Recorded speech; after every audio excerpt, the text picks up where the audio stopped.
नमस्कार दोस्तों, स्वागत है आप सभी का हमारे। यदि आप भी अपनी लाइफ में कुछ नया सीखने की चाह रखते हैं तो इस चैनल को अभी सब्सक्राइब कर लें। जय श्री कृष्ण। आज की यह वीडियो आने वाले सनातन धर्म के त्योहार जन्माष्टमी के विषय में है। मैं सभी सनातनी भाइयों और बहनों को जन्माष्टमी की बधाई देता हूँ। दोस्तों, हम सबको पता है कि कृष्ण जन्माष्टमी काफी नजदीक आ रही है और जैसे जैसे नजदीक आ रही है वैसे वैसे उत्सुकता बढ़ती जा रही है, क्योंकि प्रत्येक सनातनी भाई बहन को भगवान कृष्ण जी से बड़ा ढा लगाव है। वह सबके प्रिय हैं और सबका कल्याण करने वाले हैं। तो चलिए बात करते हैं इस खास दिन यानी कृष्ण जन्माष्टमी की। दोस्तों, कई 1000 सालों पश्चात 7 सितंबर 2023 को बहुत ही दुर्लभ और अद्भुत संयोग बनने जा रहा है, क्योंकि इस दिन अष्टमी का पावन पर्व पड़ रहा है।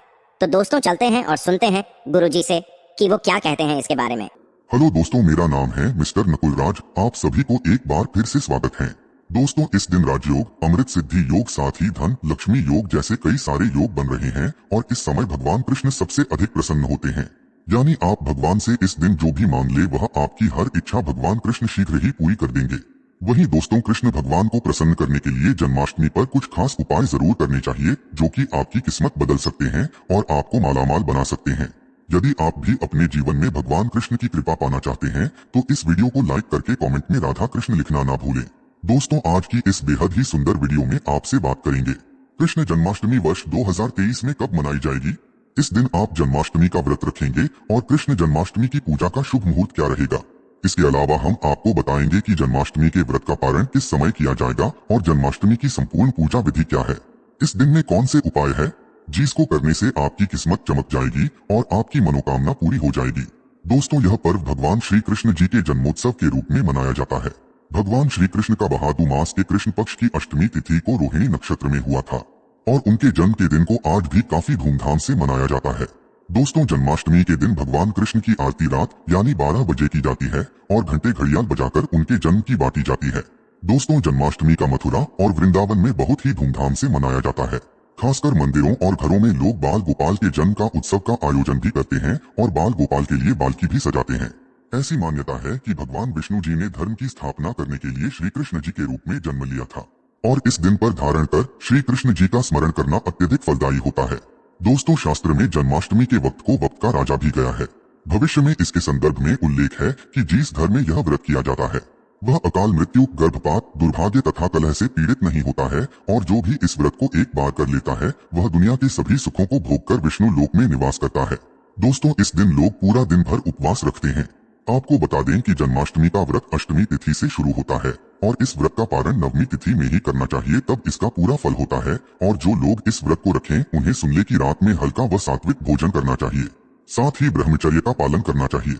दोस्तों, जन्माष्टमी के व्रत के दिन कुछ लोग निर्जला रहते हैं तो वहीं कुछ लोग फलाहार करके भी इस व्रत को पूरा कर सकते हैं। दोस्तों, जन्माष्टमी के दिन प्रातःकाल जल्दी उठकर स्नान आदि कर स्वच्छ वस्त्र धारण करें। इसके पश्चात पूर्व या उत्तर दिशा की ओर मुंह करके बैठ जाएं और अपने हाथ में थोड़ा सा जल पुष्ट कर अक्षत ले ले और जन्माष्टमी का संकल्प करें। इसके पश्चात भगवान कृष्ण जी की पूजा करें। आपको बता दें कि भगवान श्री कृष्ण जी की पूजा निश्चित काल यानी आधी रात में करने की परंपरा रही है और किसी किसी घरों में रात 12 बजे भगवान कृष्ण जी का जन्म भी किया जाता है। तो जो लोग कृष्ण जी का जन्म रात में करते हैं वे नाल छेदन भी करते हैं, तो उनके लिए बता देते हैं कि 12 बजने से कुछ घंटे पहले ही एक पत्ते वाला खीरा ले और कुछ थोड़ा सा काट कर उसमें लड्डू गोपाल को बिठा दे। जब 12 बजे तो भगवान को उस खीरे से बाहर निकालकर एक सिक्के की मदद से खीरे को काट दें। इसे नाल छेदन कहा जाता है। इसके पश्चात उन्हें सबसे पहले शुद्ध जल से स्नान कराएं, फिर उन्हें पंचामृत, दूध, दही, घी, शहद और शक्कर से स्नान कराएं। तत्पश्चात गंगा जल से स्नान कराएं। इसके पश्चात शुद्ध जल से स्नान कराने के पश्चात उन्हें साफ कपड़े से पहुंचकर उन्हें नए सुंदर चमकीले वस्त्र धारण कराएं और उनका श्रृंगार करें। इसके पश्चात उन्हें झूले या सिंहासन में करें ध्यान। इस दौरान आप कृष्ण नाम का जाप करते रहें या राधे राधे बोलते रहे या श्री कृष्ण जी के किसी भी मंत्र का जाप करते रहें। दोस्तों, अब आप लड्डू गोपाल की विधिवत पूजा करें, उन्हें चंदन का तिलक लगाएं, फूल माला अर्पित करें और उन्हें भोग लगाएं। भोग में आप माखन, मिश्री, पंच अमृत, नारियल से बनी मिठाई या धनिये की पंजीरी का भोग लगाएं। ध्यान रहे उसमें तुलसी का पत्ता जरूर डालें। इसके पश्चात धूप दीप जलाकर भगवान श्री कृष्ण जी की आरती जरूर करें और लड्डू गोपाल को इस दिन झूला जरूर झुलाएं।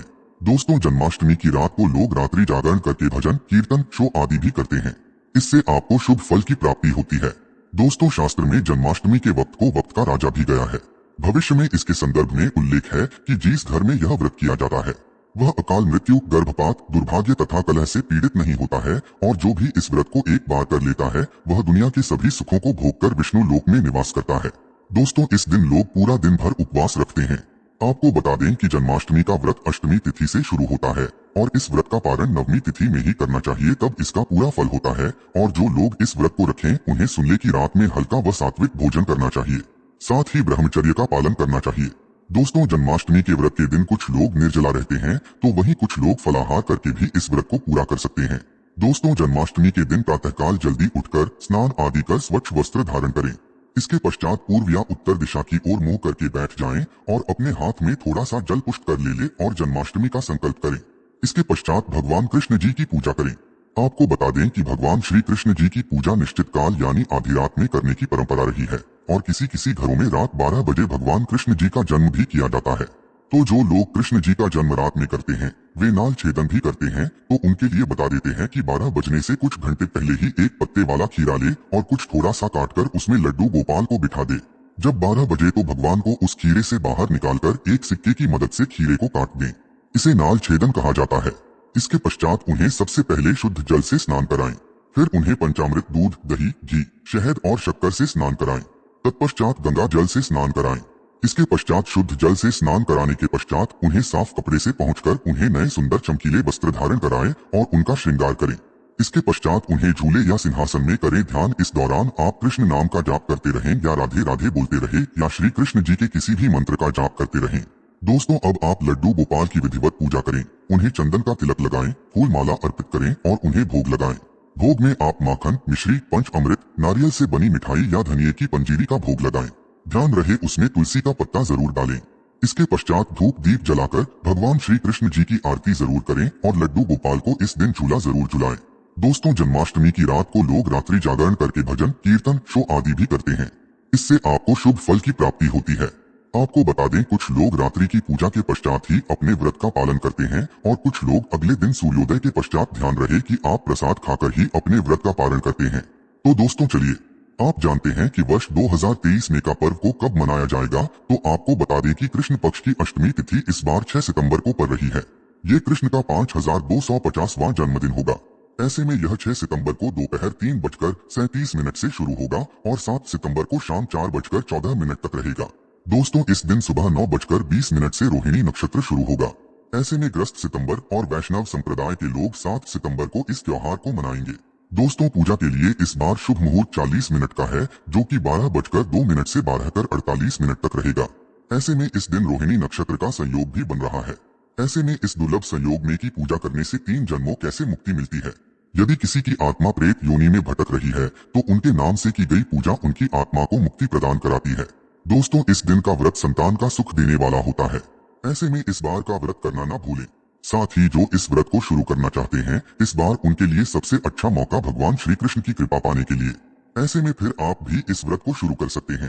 तो दोस्तों चलिए, आप जानते हैं जन्माष्टमी के व्रत कथा, जिसको पढ़ने या सुनने मात्र से ही सभी लोगों के सारे पाप धुल जाते हैं और सभी मनोकामनाएं पूरी हो जाती है। दोस्तों, स्कंद पुराण के मुताबिक यदुवंश के राजा उग्रसेन का राज चलता था। उग्रसेन का सबसे बड़ा पुत्र कंस, जिसकी चचेरी बहन देवकी थी। कंस अपने ही पिता को जेल में डालकर स्वयं राजा बनकर राज लगा। पर दूसरी ओर कश्यप ऋषि का जन्म राजा सूरतसन के पुत्र के रूप में वासुदेव का जन्म हुआ, जो कि आगे चलकर वासुदेव का विवाह देवकी से संपन्न हुआ। और देवकी को विदा करने के दौरान एक आकाशवाणी होती है, हे कंस, आज इस बहन को इतने प्यार से विदा कर रहा है, कल उसी का 8वां पुत्र तुम्हारी मौत का कारण बनेगा। ऐसा सुनते ही कंस देवकी को मारने के लिए हावी हो गया, पर सैनिकों और वासुदेव के वचनों ने ऐसा होने से बचा लिया। वासुदेव सत्य थे। उन्होंने कंस को वचन कि वह अपना 8वां पुत्र उसे सौंप देंगे। दोस्तों, वासुदेव जी की बात मानते हुए कंस ने उन दोनों को बंदी बनाने का निर्णय ले लिया और उनके पास पहरेदार लगा दिया। इसके पश्चात कंस ने देवकी के सारे संतानों को मारने का प्रण कर लिया। इस निश्चय के अनुसार देवकी के साथ तो संतान कंस द्वारा मारे गए। इसके पश्चात देवकी के 8वें पुत्र का जन्म हुआ। भाद्रपद मास के कृष्ण पक्ष की अष्टमी तिथि को रोहिणी नक्षत्र के दौरान मध्य रात्रि में भगवान श्री कृष्ण का जन्म हुआ था। बालक जन्म लेते ही की कोठरी प्रकाशमय हो गई। साथ ही एक आकाशवाणी सुनाई दी कि तुम बालक को गोकुल में रह रहे नंद बाबा के यहाँ छोड़ आओ, वहाँ एक कन्या का जन्म हुआ है, उसे तुम यहाँ ले आओ। ऐसे सुनते ही वासुदेव की हथकड़ियां खुल गई और वो तुरंत एक टोकरी में श्री कृष्ण को रखकर इसे माथे पर लादे गोकुल की ओर निकल पड़े। रास्ते में यमुना नदी बालकृष्ण के चरणों को स्पर्श करने के लिए उफान पर आ गए। फिर चरण स्पर्श करते हुए पूर्ण शांत पर गई। फिर इसके पश्चात वासुदेव ने अपने पुत्र को यशोदा मैया के बगल में सुलाकर वहां से कन्या लेकर वापस कारागार लौट आए। तत्पश्चात जेल के दरवाजे अपने आप बंद हो गए।